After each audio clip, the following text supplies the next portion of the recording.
Eléyìí wà lórí ìgbéyàwó. Ẹnìkan ni ó ló sọ fún mi pé kí n bóun béèrè ìbéèrè yìí. Ó ní báwo ni a tún ṣe trust ara ẹni? Ó ní pé báwo la ṣe trust ara ẹni tá a tún gbẹ́kẹ̀lé ara ẹni lẹ́yìn tí a ti já ara ẹni kulẹ̀, bóyá nípa àwọn àìṣedéédé kan. Bóyá ẹ mọ̀ pé láàrin lọ́kọ-láya, bóyá cheating ni àbí bóyá ọkọ cheat tàbí ìyàwó cheat.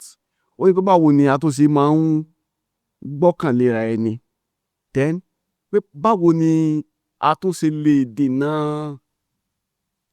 ohun tí à ń pè ní ìkọ̀sílẹ̀ nígbà tá a mọ̀ pé èmi àtẹni yìí a wà compatible, a sì fẹ́ kọra ẹni sílẹ̀, báwo la sì lè dènà ẹ̀?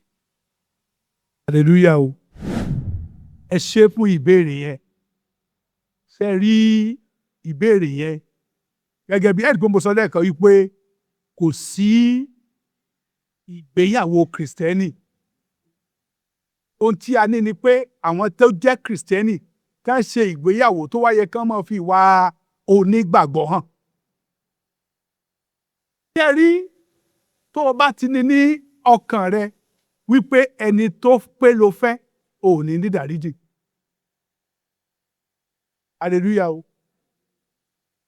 Condition méjì lèèyàn fi máa ń dáríjì yàn. Ó kọ́kọ́ wò pé wọ́n gan ò pé pàápàá níwájú Ọlọ́run pé èsè gbogbo ohun tọ́lọ́run ṣe fún ọ nìwọ náà ṣe. Èkejì ìwọ náà wá wò pé ẹni tó ń wò yẹn gan,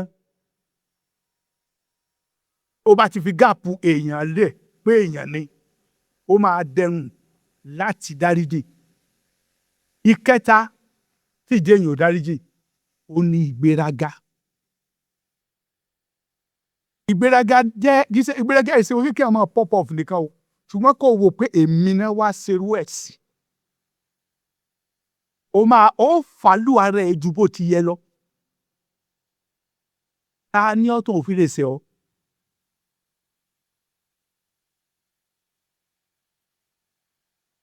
Mi ní fẹ́ràn láti dákọ, ṣùgbọ́n mo mọ̀kọ ẹni yẹn.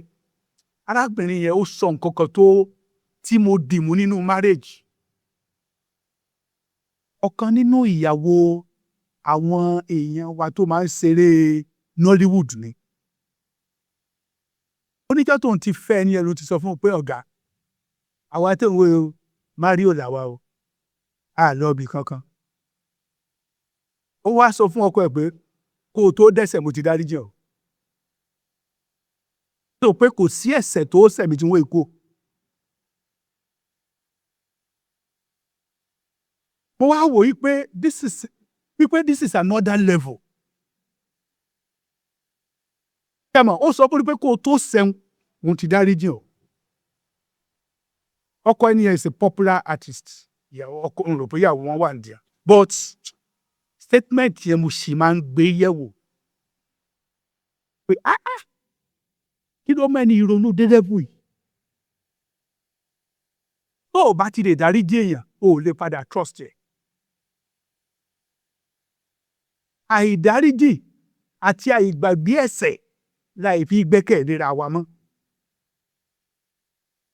Torí pé ìrètí tó ṣe yẹn yóò tún ṣe. Hallelujah o. Pé yóò tún padà ṣe. Jésù Kristi mọ̀ yìí pé Peter máa dáhùn. Nǹkan tó kàn ṣe fún un ni kó pray fún un. Ó dẹ̀ mọ̀ pé dídà yẹn is a must. Pé Jésù ó sẹ́mu, pé Pétérù máa sẹ́mu. Ó mọ̀ pé dandan ni. Yóò dé tètè tó ṣe fún un ni kó pray. Ṣé ẹ mọ̀ pé Pétérù náà ló kọ́kọ́ lọ béèrè lọ́wọ́ Jésù pé Olúwa, mélòó ni kéèyàn ṣẹ̀bi kí n tó dáríjì o? Ó ní Olúwa ṣe bá sọ pé ẹ̀ẹ̀méje ni. Olùgbàlà ni òun sọ pé ẹ̀ẹ̀méje o. Ó ní mo sọ pé ẹ̀ẹ̀méje, 7 lọ́nà méje. Tẹ́mọ̀ 70 lọ́nà méje. That's about 490. Ó ní ìyẹn lọ́jọ́ kan ni o, kì í ṣe lódidi ọjọ́ o, kì í ṣe lọ́jọ́ kejì kẹta o. Tó bá ti ká 490 pé lójúmọ́ kan, ó tó bẹ̀rẹ̀ lọ́la.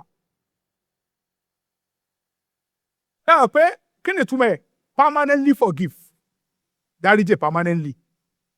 ṣé Jésù náà tó náà wá sọrú ọ̀rọ̀ yẹn ó wá mọ̀ pé Pétérù ó sẹ́hun ṣé kò yẹ kó dáríjì ó ti wá dáríjì kó tó di pó sẹ́ ó ní Pétérù Sátánì fẹ́ kó ọ bí ìgbà tí ó fẹ́ kó ọ bí ìgbà tí èèyàn fẹ́ kórè mo wá gbàdúrà fún ọ kí ìṣe kíni o ìgbàgbọ́ rẹ kó mọ̀ ṣe yẹ Pétérù fẹ́rẹ̀ sí dérí bọ́kọ̀lọpọ̀ ẹ̀yin kìrìsìtẹ́nì ṣe máa dérí inú ìgbàgbọ́ ọ̀rọ̀ tẹ̀ ní ẹ rò pé èmi ò lè ṣubú so wọ́n ní Pétérù ó sẹ̀mí lẹ́ẹ̀mẹ́ta àwọn Olúwa láéláé ibi ọba wọn bọ̀ wọ̀ so ọmọ arákùnrin rí èmi ò rí rí o ará Gálílì ni wàá rí ọ níbi tẹ́ ẹ ti jọ ń yá náà kì í ṣèmi lórí o bóyá kò wò dáadáa ai mi ni.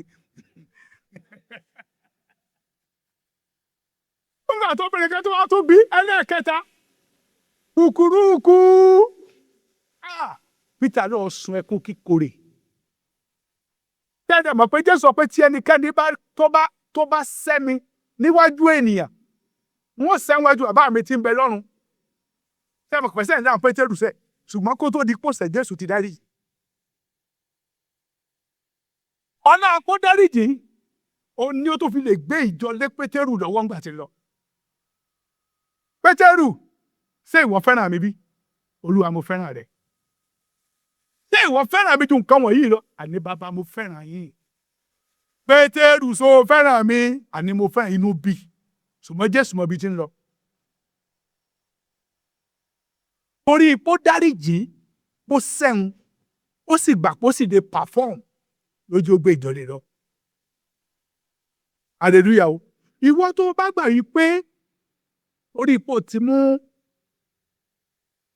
pàùsẹ ọkọ tàbí ìyàwó lẹ́ẹ̀kan kò sí ìdáríjì mọ́ you are already divorced ẹ ti túká spiritually ẹ ti túká financially ẹ ti túká mentally ẹ kàn ń manage ẹ ní bóyá torí tí society ó sọ ilé tó ti túká tó ń fa gidi ìwà papọ̀ ó pọ̀ jù nínú church ṣùgbọ́n torí pé a ti gbọ́ torí pé kí ni o àti gbọ́ kí làwọn èèyàn ó máa wí bóyá èmi òdìdí olùṣọ́ àgùntàn èmi dikines èmi tí mo nípò ní ìjọ a ò dáríjìra wa bí mo sọ yẹn o a dáríjìra wa tẹ́ ẹ̀ bá dẹ̀ ti dáríjìra yín ẹ̀ tilẹ̀kùn tó ń pè ní títúká ṣé àmọ̀ yìí pé inú Christianity fọ́nì gan o nínú Christianity ẹ máa rẹ̀ ń tó gbé ẹ̀ṣẹ̀ ọkọ sọ́nù títí di ọjọ́ alẹ́ ẹ má wọrí ọfẹ́ bá ń tọ́ gbogbo ọmọ tán ẹ ń wá sọ pé wọ́n gan-an ó dìgbà tó fẹsẹ̀ sí ẹlòmíì ò lóye pé ní ọ̀dọ̀ ọjọ́ alẹ́ tí wọ́n ń pe tó ń fi rìfẹ́ǹjì sí yẹn ta ló pé ó dìgbà náà kí ló wáá dé tó òjò kú lọ́kàn rẹ̀ kí ló dé ẹlòmíì náà ni ìyàwó mi ó ń fìyà jẹ mí ó ṣe bímọ pamọ́ you are a fool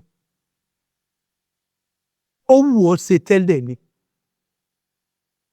ẹni tá a kọ́ ń kà tó gbà tinú ẹ̀ ń bẹ́ tẹ́lẹ̀ ni.